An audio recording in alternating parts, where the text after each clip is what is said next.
इस कार्यक्रम के प्रायोजक हैं महात्मा गांधी अस्पताल जयपुर। नमस्कार, इवन टीवी के इस खास कार्यक्रम हेलो डॉक्टर में आपका फिर स्वागत है। कोरोना कोरोना कोरोना हर तरफ शोर है। कोरोना होता है तो फेफड़ों को ये हो जाता है, गले को ये हो जाता है, नाक में ऐसा हो जाता है, वैसा हो जाता है। बहुत सारी स्टडीज अभी आनी बाकी हैं कि कोरोना के क्या क्या साइड इफ़ेक्ट्स हैं और कोरोना कहाँ कहाँ अपने प्रभाव डालता है। कोरोना के हो जाने के बाद ठीक होने वाले लोगों पर भी क्या कोई असर बाकी रह जाता है, आफ्टर इफेक्ट्स हैं क्या कुछ। तो जो मेडिकल साइंस की अलग अलग विधाएं हैं उन पर भी हम चर्चा करते हैं कोरोना को लेकर, जिनके बारे में बहुत चर्चा नहीं है अभी कि कोरोना वहाँ इफेक्ट डालता है या नहीं डालता। आज हमारे साथ हैं गैस्ट्रोएंटरोलॉजिस्ट, महात्मा गांधी अस्पताल के एसोसिएट प्रोफेसर डॉक्टर रजत भार्गव। डॉक्टर साहब आपका स्वागत है इवन टीवी में। Thank you. डॉक्टर साहब, ये कोरोना का इतना बड़ा शोर है, इसकी बात हम करेंगे, पर पहले थोड़ा सा लिवर पर एक बार चर्चा कर ले। आप लिवर के एक्सपर्ट हैं, गैस्ट्रोएंटरोलॉजी के एक्सपर्ट हैं, कि ये जो लिवर है इसका स्वस्थ होना कितना जरूरी मानव शरीर के लिए, ये बता दें, मानव जीवन के लिए। लिवर हमारे शरीर का एक महत्वपूर्ण अंग है। ये खाना पचाने में और शरीर में जो भी वेस्ट प्रोडक्ट्स या टॉक्सिन्स होते हैं उनको बाहर निकालने में, सभी चीज़ों में काफ़ी मदद करता है। और लिवर जब तक स्वस्थ रहेगा तो ही इंसान स्वस्थ रहेगा। लिवर अगर एडवांस डैमेज होता है तो वो सारे ऑर्गन्स को, सारे अंगों को शरीर के प्रभावित करता है। तो एक उचित खान पान से, अल्कोहल का सेवन ना करके हम हमारे लिवर को स्वस्थ रख सकते हैं। तो एक स्वस्थ जीवन के लिए एक स्वस्थ लिवर का होना अत्यंत आवश्यक है। डॉक्टर साहब, लिवर पर क्या कोरोना का कोई असर होता है? कोरोना हो गया जिसको, फेफड़े की तो वेल नोन है कि फेफड़े को संक्रमित कर दिया तो सांस लेने नहीं सकता आदमी और वो अंत में इसी से डेथ होती है, ऑक्सीजन की कमी से। लेकिन क्या लिवर पर कोई असर है कोरोना के वैक्सीन, कोरोना के वायरस का? बिल्कुल, कोरोना एक महामारी है, वैश्विक बीमारी है जो आजकल देखी जा रही है। मुख्य रूप से कोरोना में रेस्पिरेटरी ट्रैक, जो सांस की नली और फेफड़ों का इन्वॉल्वमेंट होता है, मगर पेट, आंत और लिवर, इनका भी कोरोना में इन्वॉल्वमेंट लगभग जो मरीज हैं उनमें 15 से 30% मरीजों में देखा जाता है। जहाँ तक लिवर का सवाल है तो कोरोना में थोड़ा बहुत लिवर में सूजन, लिवर के एंजाइम्स का बढ़ना, हल्का पीलिया हो सकता है। बाकी लिवर के अलावा जो हमारा पेट और आंत वाला है उसका इन्वॉल्वमेंट ज़्यादा देखा जाता है। मरीज को उल्टी, दस्त होना, भूख ना लगना, पेट में दर्द होना, पेट फूलना, पेट में भारीपन, ये सारी तकलीफ़ें आजकल कॉमनली हम जो कोरोना के पेशेंट्स होते हैं उनमें देखते हैं। तो क्योंकि जो कोरोना की बीमारी है, कोरोना का वायरस है, वो कुछ रिसेप्टर्स होते हैं बॉडी के जिनको हम ACE2 रिसेप्टर्स कहते हैं। उन रिसेप्टर्स पे वो वायरस काम करता है और वही रिसेप्टर हमारे पाचन तंत्र में और लिवर में भी पाए जाते हैं। इसलिए यह वायरस फेफड़ों के साथ साथ काफ़ी हद तक हमारे पेट और लिवर को भी नुकसान पहुंचाता है। डॉक्टर साहब, ये पहले तो शुरू में जब कोरोना आया था तो ये कहा जाता है गर्म पानी पी लो, अगर गले में होगा तो पेट में चला जाएगा, पेट में उसकी कब्र है, वो वायरस मर जाएगा पेट में जाकर एसिड के कारण। ऐसा शुरू में कहा गया था जब साल भर पहले जब ये आया था, वायरस आया था तब। अब उसके बाद में ये आने लगा कि फेफड़े के अलावा भी जब पेट में जाता है तो वहाँ भी नुकसान पहुँचाता है, ये बात भी आने लगी। तो वो पहले वाली जो थ्योरी थी वो क्या बिल्कुल ख़त्म हो गई है कि पेट में जाके वायरस मर जाता है? नहीं, जो कोरोना का वायरस है वो बेसिकली सांस वाले हिस्से को ज़्यादा प्रभावित करता है जी। और वहाँ से वो आंतों में भी जाता है, वहाँ पे भी डैमेज करता है और वो ब्लड के थ्रू बाकी सारी कोशिकाओं में जहाँ जहाँ उसके रिसेप्टर, जैसा कि मैंने बताया आपको, ACE रिसेप्टर्स होते हैं, तो वो जहाँ जहाँ वो रिसेप्टर्स होते हैं वहाँ वहाँ वो वायरस जा सकता है और फिर उनके द्वारा वो डैमेज कर सकता है। दूसरी चीज़ जो है वो ये है कि जैसे ये जो वायरस हमारे शरीर में जाता है तो हमारा शरीर की एक इम्यूनिटी होती है, तो वो इम्यूनिटी के द्वारा जो हमारा शरीर है वायरस के अगेंस्ट फाइट करता है। तो काफ़ी सारी जो चीज़ें कोरोना में देखी जाती हैं, सांस की तकलीफ़ होना या इवन पेट और आंतों की बीमारी, तो कहीं कुछ हद तक जो हमारा बॉडी का इम्यून सिस्टम एक्टिवेट होता है वो भी इन सब चीज़ों के लिए रिस्पॉन्सिबल है उतना ही जितना वायरस रिस्पॉन्सिबल होता है। डॉक्टर साहब, ये जिसको लिवर की कोई बीमारी हो, मान लो पीलिया हो या फैटी लिवर हो या सिरोसिस ऑफ लिवर हो, ये 2-3 कॉमनली बीमारियां हैं लिवर की, तो वो उसको वैक्सीन लग सकता है या वैक्सीन लगने में कोई हजार्ड है कि साहब ये वैक्सीन नहीं लग सकता, इसको ये बीमारियां हैं? बड़ा अच्छा सवाल आपने पूछा। आजकल काफ़ी सारे मरीज हमसे प्रतिदिन फ़ोन पे या अस्पताल में इस सवाल के बारे में जानना चाहते हैं। जो मरीज जिनको लंबे समय से लिवर की बीमारी है, जिसको हम सिरोसिस कहते हैं, और एडवांस सिरोसिस भी है जिसमें पेट में पानी या बेहोशी जिन मरीजों को आती है, ऐसे मरीजों में भी जो कोरोना की वैक्सीन आज के समय में उपलब्ध है, चाहे वो कोवैक्सीन हो या कोविशील्ड हो, दोनों ही वैक्सीन उन सब मरीजों को लगाई जा सकती है। ये बात ज़रूर है कि इन मरीजों में क्योंकि शरीर की इम्यूनिटी डेवलप करने की क्षमता थोड़ी कम होती है, तो कितनी इम्यूनिटी ये डेवलप करेंगे इसको हम नहीं कह सकते, मगर इन मरीजों में क्योंकि ये शारीरिक रूप से कमज़ोर हैं, इनको वायरस होने का ख़तरा ज़्यादा है, तो इनको तो वैक्सीन लगनी ही लगनी चाहिए। फर्स्ट प्रायोरिटी में ही ये मरीजों को वैक्सीन के लिए रखा जाता है। इसके अलावा मैं एक बात और बताना चाहूँगा, जब वैक्सीन की बात आई है, कुछ पेशेंट्स होते हैं जिनको आंतों की बीमारी होती है, जैसे अल्सरेटिव कोलाइटिस, क्रोन्स डिजीज़। इन मरीजों को हम कुछ दवाइयाँ देते हैं जिनको हम स्टेरॉइड्स या एज़ोरान कहते हैं, जो इम्यूनिटी को कम करता है। इन मरीजों में भी कोरोना की वैक्सीन्स बिल्कुल सेफ़ हैं और ये सभी प्रकार के मरीजों को जितना जल्दी हो सके इन सब को कोरोना से बचने के लिए वैक्सीन को लगाना चाहिए। यानी आपको पेट में अल्सर है तो भी आप लगवा सकते हैं, पीलिया है तो भी आप लगवा सकते हैं, सिरोसिस है या लिवर की कोई डिजीज़ है तो भी आप लगवा सकते हैं। आपका विषय तो नहीं है, पर अगर जानकारी दे सकें कि जिनको ब्लड प्रेशर है और जिनको डायबिटीज़ है वो भी लगवा सकते हैं, उनके लिए भी सेफ़ है कोरोना वैक्सीन?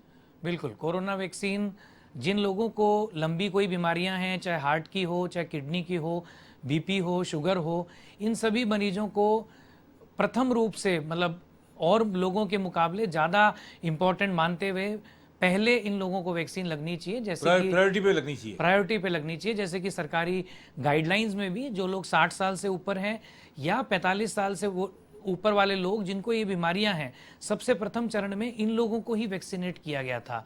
उसके बाद यंग लोगों को और जिनको कोई बीमारी नहीं है उनका वैक्सीनेशन अब 1 मई से शुरू किया गया है। डॉक्टर साहब, ये जैसे कोई लोग हैं जिनका आप इलाज कर रहे हैं पेट की बीमारियों का, लिवर की बीमारियों का, आंतों की बीमारी का, और उनको कोरोना हो गया, तो क्या कोरोना के इलाज के दौरान वो दवाई जारी रख सकते हैं अपनी, या उनको दवाई बंद करनी चाहिए, दूसरी पेट की बीमारियों की दवाई बंद करनी चाहिए? आजकल काफ़ी सारे मरीज जो हमारे फॉलोअप में भी रहते हैं, चाहे वो पेट के हों, चाहे लिवर के लंबे समय के मरीज हों, क्योंकि कोरोना इतना ज़्यादा फैला हुआ है कि हमारे मरीज भी इससे अछूते नहीं हैं।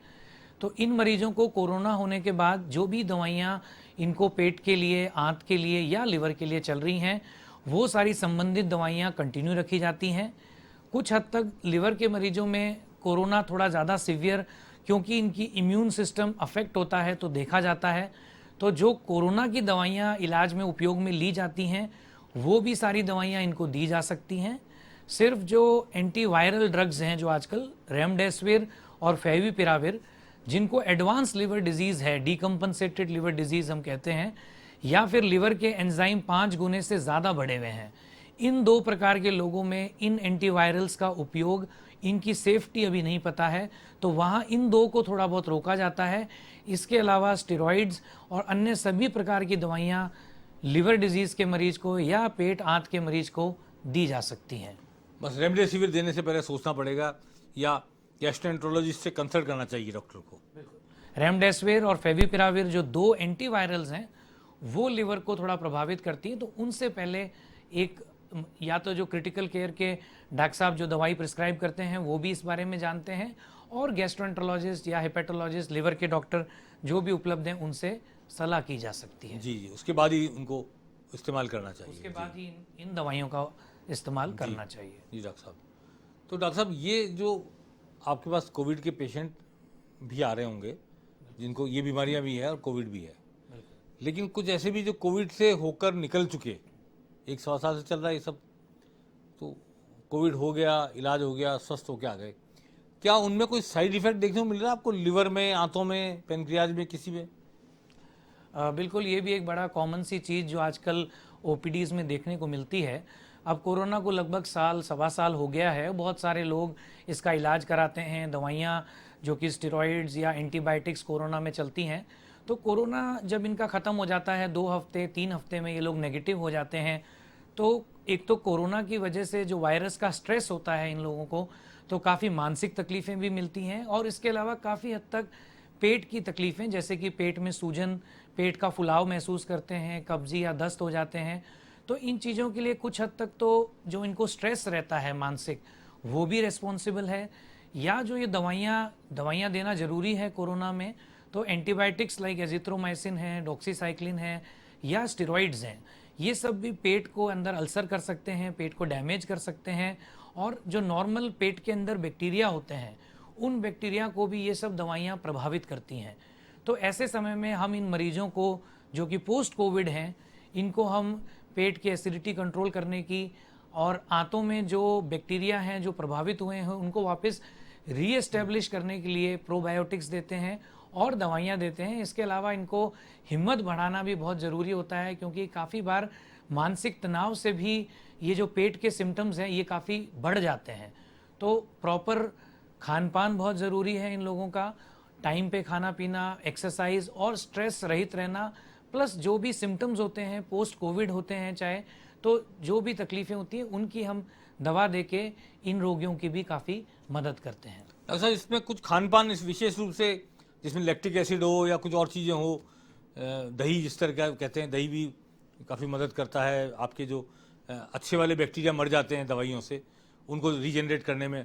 तो ऐसा कुछ सुझाव देंगे आप कि क्या चीज़ खानी चाहिए जिससे कि पोस्ट कोविड वाले लोग अगर कोई आंतों की प्रॉब्लम से या सफ़र कर रहे हो या किसी और पेट की दस्त से, किसी चीज़ से, उनको राहत मिल सके?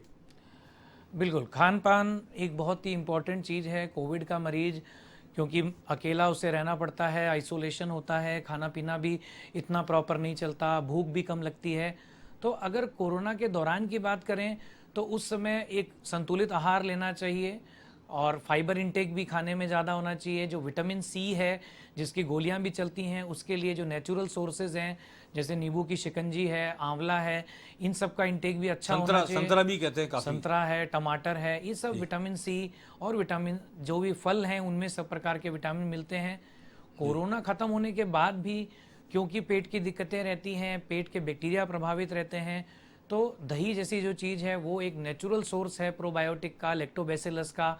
इसके अलावा एक संतुलित आहार जिसमें प्रोटीन का कंटेंट भी अच्छा हो और ये सब प्रकार के न्यूट्रिशन, विटामिन्स, फल, इन सब के द्वारा एक संपूर्ण आहार, संतुलित आहार लेके कोविड के दौरान एज वेल एज जो कोविड ख़त्म हो गया उसके बाद ये शरीर को काफ़ी सहायता और सपोर्ट प्रदान कर सकते हैं। कैप्सूल भी आते हैं लैक्टोबैसिलस के? तो हाँ, लैक्टोबैसिलस जो प्रोबायोटिक है उसकी कई सारी टैबलेट्स, हाँ, जैसे जी, कॉमनली स्पोरोलैक है, हाँ जी। या कुछ हेल्थ सप्लीमेंट्स के जैसे कैप्सूल भी आते हैं। अगर हाँ जी। बहुत ज़्यादा पर दही नेचुरल है बिल्कुल। दही नेचुरल है, बाकी प्रभावित हो पेट तो कुछ दिनों के लिए 2-3 दिन जैसे दस्त अगर हो रहे हैं तो ये कैप्सूल भी लिए जा सकते हैं। हमने बातचीत की थी कोरोना को लेकर कि कोरोना होने से पहले, होने के बाद, होने के दौरान लिवर पर, आंतों पर क्या असर होता है, क्या कोई इनके इफेक्ट हैं, साइड इफेक्ट हैं, या क्या बचाव करना चाहिए, सब चीज़ों पर हमने चर्चा की। अब बात करते हैं पेट की अन्य बीमारियों के बारे में। कोरोना काल के अलावा भी, कोरोना काल के दौरान भी हम बहुत सारे लोग, लाखों करोड़ों की संख्या में पेट की बीमारियों से ग्रस्त हैं। भारत में बहुत कॉमनली पाई जाती हैं।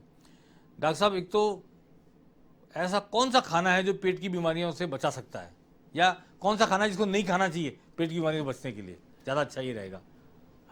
इन जनरल जो भी पेट की बीमारियां हैं वो ज़्यादा जो भोजन जिसमें मिर्च मसाला ज़्यादा है या जो ज़्यादा तला हुआ फूड होता है जैसे समोसा, कचौरी, पकौड़ी, तो हमें ये जो ज़्यादा तला हुआ या ज़्यादा मिर्च मसाले वाला खाना अवॉइड करना चाहिए। साथ ही साथ भोजन में फाइबर का इंटेक जो कि आंत और पेट के मूवमेंट के लिए काफ़ी ज़रूरी है, तो सलाद जो भी प्रकार का है, थोड़ा मोटा पिसा हुआ आटा, तो ये फाइबर की चीज़ें और तरल पदार्थ का इंटेक इन जनरल शरीर के लिए ज़रूरी है और अच्छे अमाउंट में हमेशा लेना चाहिए। डॉक्टर साहब, ये लिवर के लिए कहते हैं कि शराब दुश्मन है लिवर की, बताइए।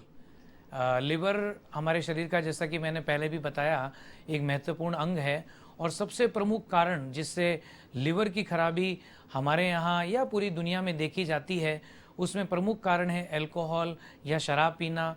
इससे इनिशियल स्टेज में लिवर के सेल्स में सूजन आती है, जिससे लिवर डैमेज होता है, लिवर में फैट जमा होता है।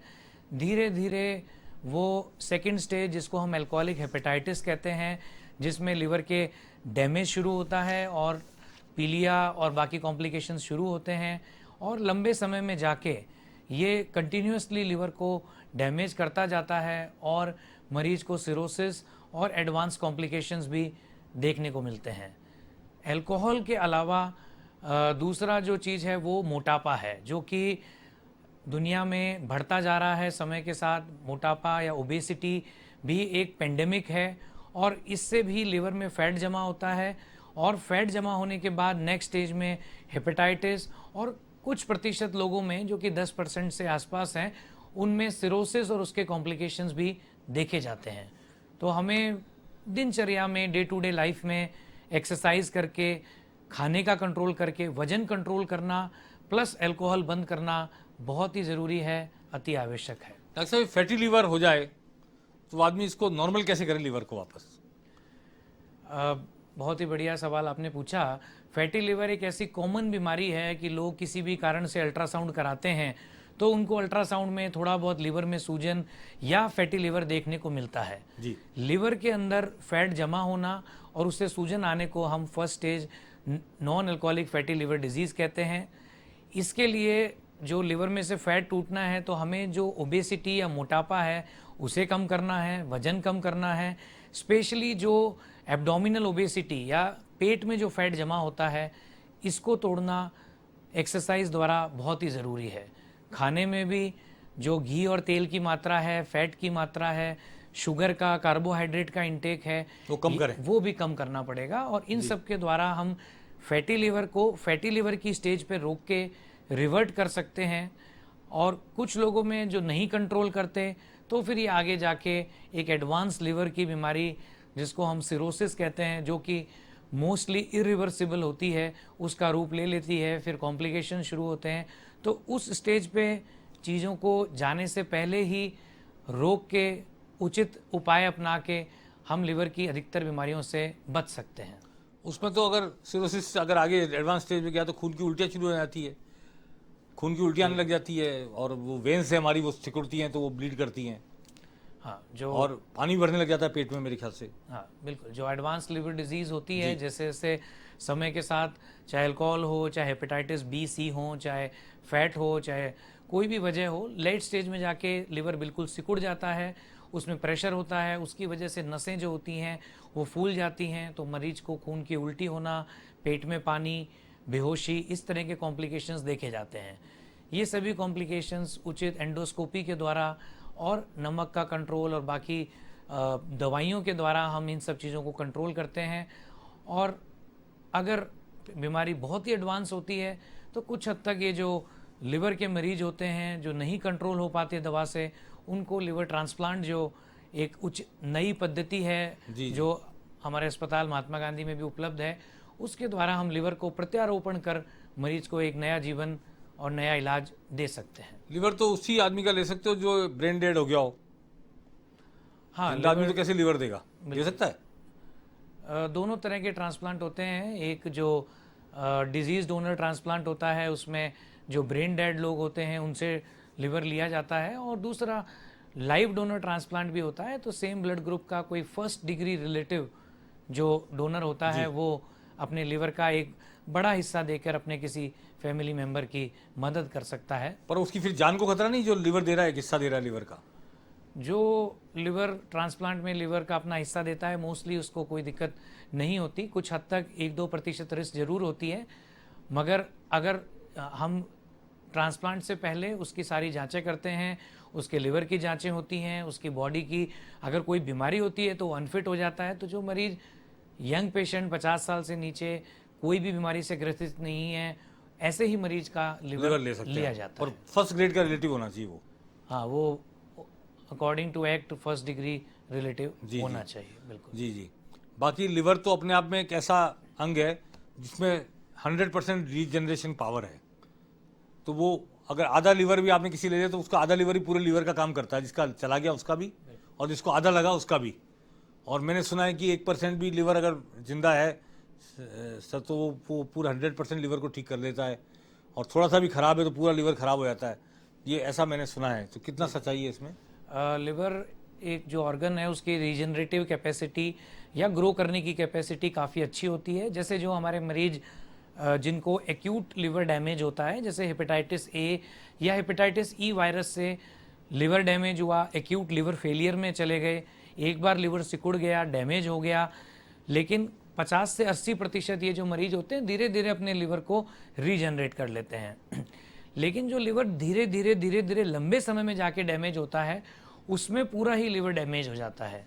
उसमें जो रीजनरेशन है वो थोड़ा कम होता है। लेकिन उन मरीजों में भी, जैसे जो अल्कोहल लेते हैं या हेपेटाइटिस बी, हेपेटाइटिस सी के मरीज जिनमें इन बीमारियों से लिवर डैमेज हुआ है, तो अगर हम जो इंसाइटिंग इवेंट जो होता है, जैसे कि अल्कोहल को बंद कर दें या हेपेटाइटिस बी और सी के लिए दवाइयाँ उपलब्ध हैं, उनसे इन वायरसेस को कंट्रोल कर लें, तो ऐसी स्थिति के अंदर जो लिवर डैमेज हुआ है वो रीजनरेटिव कैपेसिटी की वजह से रिवर्ट बैक भी हो सकता है, और काफ़ी हद तक कई बार सिरोसिस से वापस ठीक होते हुए भी कुछ हद तक देखा जाता है। ये इनका टीका है, हेपेटाइटिस बी सी का जो टीका भी है शायद? हाँ, हेपेटाइटिस बी जो है वो एक दोनों ही लंबी वायरल इन्फेक्शंस हैं, और काफ़ी समय में लगभग 15 से 20 साल जब ये वायरस लिवर में रहता है तो वो लिवर को डैमेज करता है। हेपेटाइटिस बी का टीका अवेलेबल है, उपलब्ध है, जो बच्चों को लगाया जाता है, और एडल्ट्स जिनको रिस्क ज़्यादा है, जैसे कि हेल्थ केयर वर्कर्स या जिनके घर में कोई हेपेटाइटिस बी पॉजिटिव है, उन लोगों को ये टीका लगता है। और 3 टीके की सीरीज़ होती है, और इससे 95% जो है हेपेटाइटिस बी से प्रोटेक्शन मिल सकती है। जी। हेपेटाइटिस सी जो वायरस है वो एक काफ़ी अलग तरह का वायरस है, और इसके लिए अभी तक कोई टीका इजाद नहीं हुआ है। लेकिन लगभग पिछले 5-6 साल से नई ड्रग्स हेपेटाइटिस सी की आई हैं, सोफोसब्यूवेर या और प्रकार की ये दवाइयाँ हैं, जिनसे लगभग 95 से 100% हेपेटाइटिस सी के वायरस का 3 से 6 महीने चलने वाली इन दवाओं से इस इलाज होता वायरस को खत्म कर सकते हैं। जी बिल्कुल।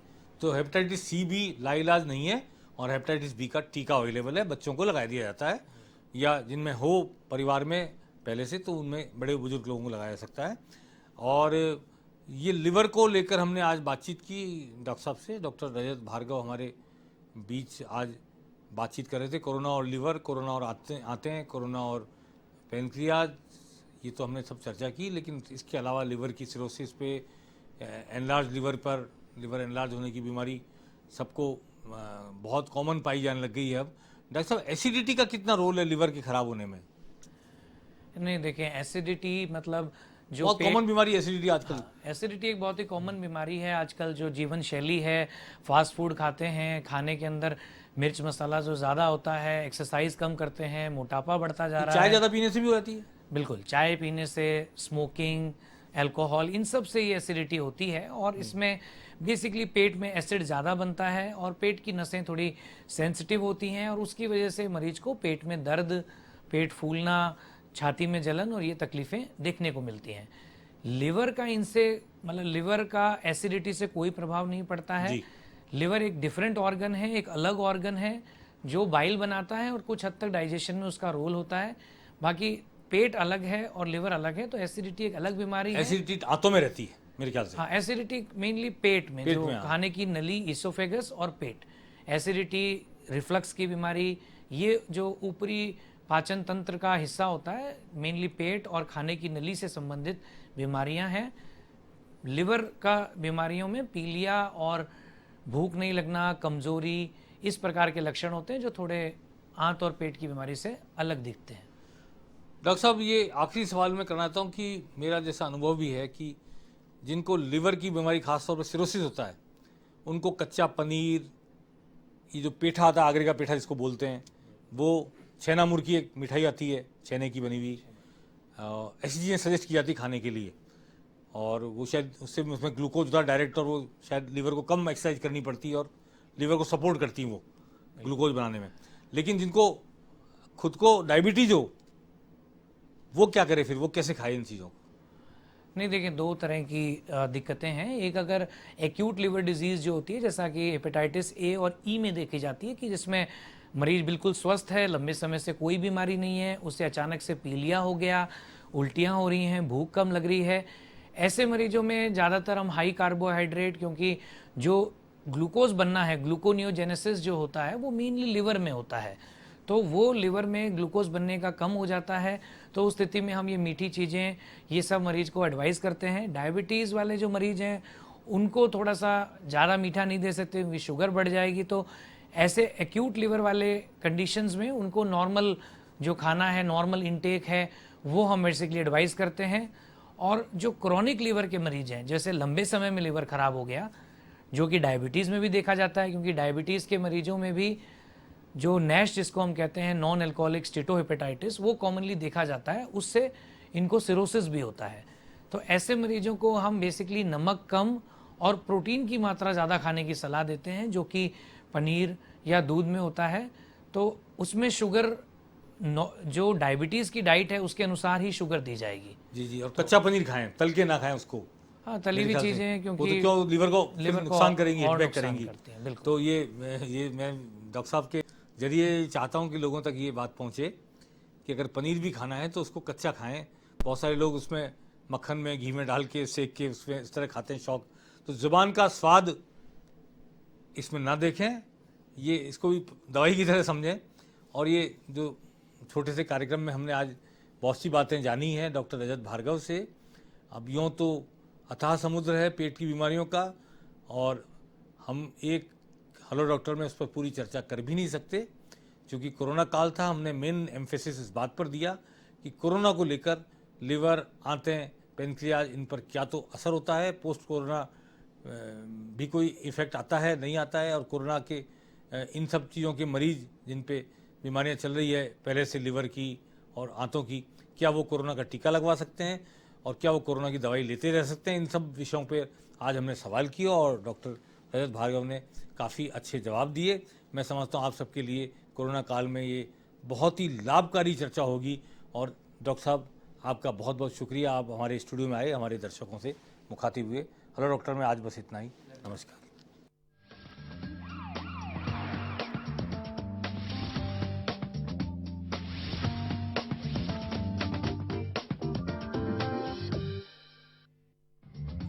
इस कार्यक्रम के प्रायोजक हैं महात्मा गांधी अस्पताल, जयपुर।